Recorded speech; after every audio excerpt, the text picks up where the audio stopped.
ከተለያዩ አካባቢዎች የሚመጡ አመራሮች የከተማውን ህዝብ ያገኛሉ ሲባል ያላቸው ስሜት ያላቸው ጉጉት መተው ለመሳተፍ ከመሪዎች ጋር ፊት ለፊት ለመገናኘት ያለው ጉጉት ያለው እቅድ ያለው ፍላጎት በጣም ትልቅ ነው ማለት ነው። አንዳንድ ቦታ የተዘጋጀው ወንበር ያዳራሹ መጠንና የሚመጣው ሰው አልጣጣም ይልሻል ማለት ነው። ሰው መምጣት ይፈልጋል፣ መሳተፍ ይፈልጋል፣ መገኘት ይፈልጋል፣ ቆሞም ቢሆን ማዳመጥ ይፈልጋል ማለት ነው። አንዳንድ ቦታ ይሄ በጣም የሚያበረታታ ነገር ነው። ያየሁት እዛ አካባቢ ማህበረሰብ በተለይ ከተለያዩ የህብረተሰብ ክፍሎች የተሳተፈ ነው።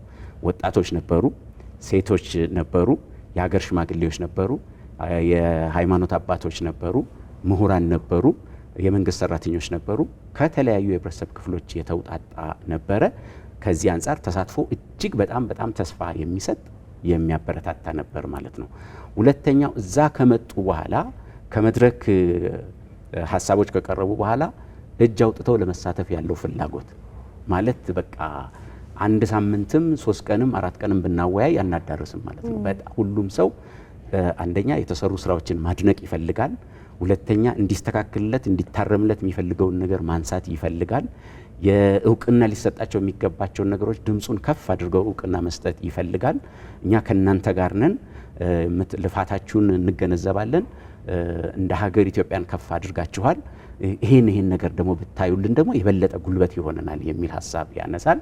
በጣም የገረመኝ ነገር እኛ በሀገር ደረጃ የጉባ ብስራቶች ብለን ከፍ አድርገን ሀገራዊ አጀንዳ አድርገን የምንሰራቸውን ስራዎች ጠረፍ ነው የሚባል አካባቢ ያለ ማህበረሰብ ድረስ በዛ ደረጃ ያውቀዋል፣ ይረዳቸዋል።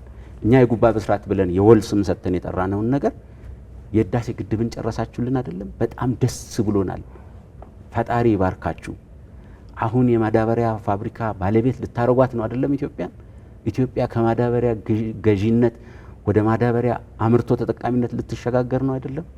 ኢትዮጵያን የጋዝ ምርት ባለቤት አድርጋችኋት በጣም እናመሰግናለን፣ በጣም እናመሰግናለን።